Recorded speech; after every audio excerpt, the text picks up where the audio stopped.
Iya, terima kasih. Apa kabar semuanya? Apa kabar semuanya? Kalau kau mau aman pakai masker, kalau kau mau sehat cuci tangan, kalau kau dekat-dekat pasti aku tak mau, karena kita harus jaga jarak. Kalau kau mau aman pakai masker, kalau kau mau sehat cuci tangan, kalau kau dekat-dekat pasti aku tak mau, karena kita harus jaga jarak. Iya, apa kabar semuanya? Iya, terima kasih, semangat sekali ya peserta KIE pada siang hari ini. Saya mengingatkan kembali Bapak Ibu, untuk kuponnya jangan sampai hilang. Semua masih ada kan? Karena itu tidak ada gantinya, cuman ada satu. Dan Bapak Ibu tadi yang mendapatkan kuesioner bisa dibantu untuk diisi, dan nanti di akhir acara bisa dikumpulkan kembali. Dan kuponnya itu jangan sampai hilang, karena nanti akan ditukar dengan uang transport. Begitu nggih Bapak Ibu semuanya? Baik, berikutnya acara yang kita tunggu-tunggu. Kita bisa saling belajar bersama tentang edukasi keamanan obat dan makanan yang akan disampaikan oleh Ibu Kepala Balai Besar Pengawas Obat dan Makanan di Semarang, Ibu Dr. Anda Sandra MP Lintin MKes Apoteker. Monggo Ibu Sandra dipersilahkan.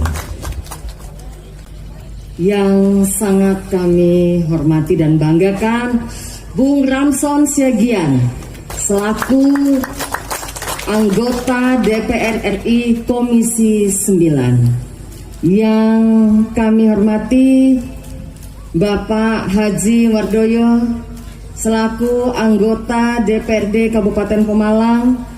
Yang kami hormati Kepala Desa Pamutih, Ibu Purwati yang begitu energik dan masih ABG kata Bung Ramson, serta yang kami banggakan dan muliakan Bapak Ibu sekalian peserta KIE dari Desa Pamutih. Assalamualaikum warahmatullahi wabarakatuh. Selamat pagi, salam sejahtera untuk kita sekalian dan salam sehat. Pertama-tama tentu kami sangat mendapat kehormatan bisa mendampingi Bung Ramson Siagian sebagai wakil rakyat ya DPR RI yang tentunya setiap saat akan memperjuangkan aspirasi dari masyarakat, apa yang menjadi permasalahan masyarakat yang kemudian beliau akan perjuangkan untuk kemudian meminta kepada pemerintah melaksanakan segala program yang akan dapat memberikan kesejahteraan kepada masyarakat, khususnya masyarakat yang ada di Kabupaten Pemalang dan Desa Pamutih ini. Nah, Bapak Ibu sekalian, tadi Bung Ramson sudah menyampaikan begitu banyak ya bantuan-bantuan yang diberikan, baik bantuan-bantuan fisik, sarana prasarana untuk kemudian bisa membantu masyarakat di Desa Pamutih sehingga lebih produktif lagi. Dengan produktif tentu akan meningkatkan kesejahteraan masyarakat di Desa Pamutih dan tentunya Kabupaten Pemalang secara umum. Namun demikian tentu Bapak Ibu sekalian juga perlu diberikan edukasi, pengetahuan. Khususnya pada saat ini kami mendampingi Bung Ramson dari Badan POM dan ataupun Balai Besar Pengawas Obat dan Makanan Jawa Tengah untuk mengedukasi masyarakat hal-hal praktis yang perlu masyarakat ketahui terkait dengan obat dan makanan, sehingga kemudian masyarakat, Bapak Ibu sekalian bisa ya selalu menjaga kesehatan. Tentunya memang kesehatan bukan segala-galanya, tetapi kalau kita tidak sehat maka segala-galanya sia-sia, tidak berguna. Oleh karena itu, sehat adalah kewajiban, sakit itu pilihan. Tentu kita selalu berupaya supaya kita selalu sehat. Nah, waktu yang singkat ini saya akan memberikan KIE sedikit dan mohon izin saya mungkin di bawah supaya lebih bisa berinteraksi dengan Bapak Ibu panjenengan semuanya. Baik, apa kabar Bapak Ibu? Aduh, ulangi. Apa kabar Bapak Ibu? Ulangi. Apa kabar? Ya, lebih semangat ya, masih pagi-pagi mesti semangat. Bahan berbahaya. Ya, walaupun istilah makanan mengandung bahan berbahaya ini bukan seperti makanan mengandung racun, beda. Kalau racun itu kita makan langsung bisa kita meninggal ataupun kejang-kejang dan sebagainya. Contoh misalnya makanan kemudian ditambahkan racun tikus, ya. Nah, itu bisa langsung meninggal. Nah, tetapi makanan yang mengandung bahan berbahaya, walaupun efeknya tidak langsung spontan, saat itu kita makan kemudian kita merasakan pusing, mual, muntah, pingsan dan sebagainya, tetapi makanan-makanan ini 4, 5, 6 tahun ke depan kemudian bisa menyebabkan kesehatan kita terganggu, bahkan menyebabkan kita bisa terkena kanker. Jadi Bapak Ibu ketika melihat kerupuk yang warnanya begini ya, merah mudanya agak norak, hati-hati ya. Tetapi bukan berarti makanan yang ditambahkan pewarna itu tidak sehat. Boleh ditambahkan pewarna, tetapi jangan pakai pewarna pakaian, tekstil ya. Nah, apakah ada yang suka membuat kerupuk di sini? Bapak Ibu di rumahnya? Ada? Ya, biasa pakai apa, Pak? Nggak bahaya? Ya, ya ini kelihatan kurang jelas ya kalau ditampilkan di LCD-nya. Ya, jadi pakai pewarna makanan. Ada dijual banyak, mau botolan, mau serbuk ada ya. Tapi jangan pakai yang pewarna pakaian. Ya biasa dipakai untuk sablon dan sebagainya ya. Nah, yang kedua,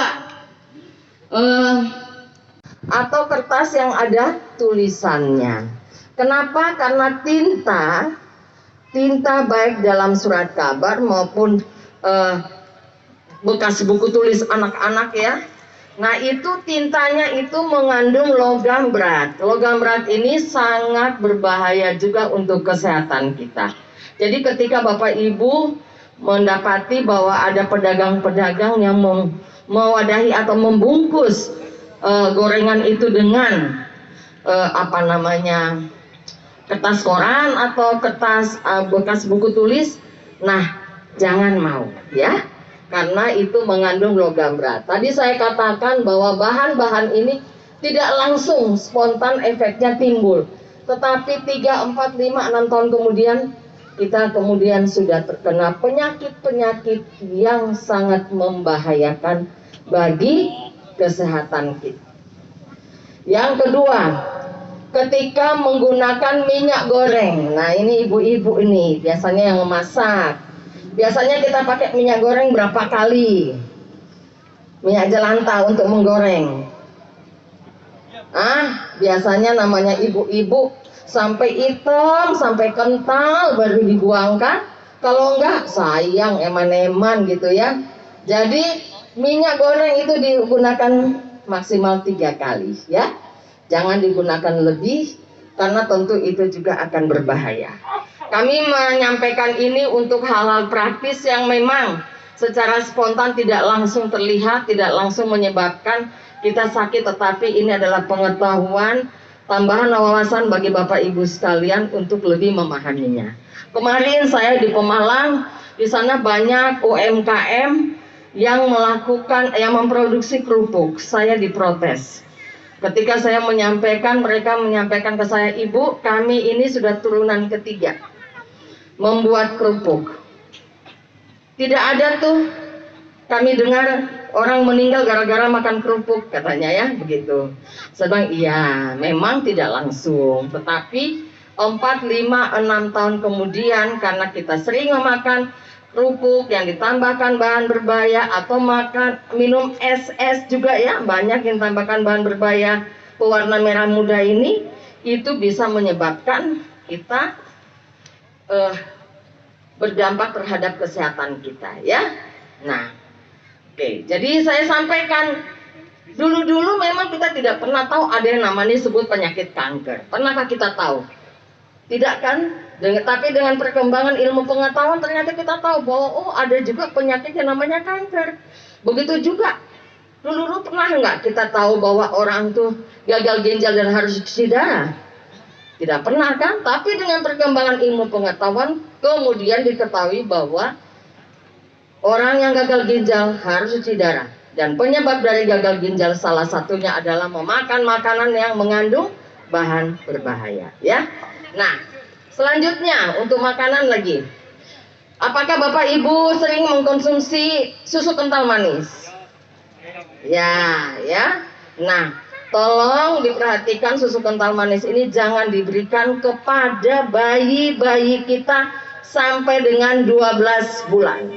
Bisa saja terjadi adanya salah persepsi karena susu kental manis ini juga istilahnya susu. Kemudian misalnya produksi ASI dari ibu mungkin semakin kurang, kemudian membeli susu formula mungkin cukup mahal sehingga kemudian memberikan bayi-bayinya ini susu kental manis yang diseduh dengan air panas, kemudian diisi di botol susu dan diminumkan kepada bayi-bayinya ya. Memang susu kental manis itu susu, tetapi kandungan gulanya sangat tinggi dan itu tidak baik untuk perkembangan kesehatan anak-anak atau bayi kita. Nah, kemudian selanjutnya makanan-makanan yang mengandung bahan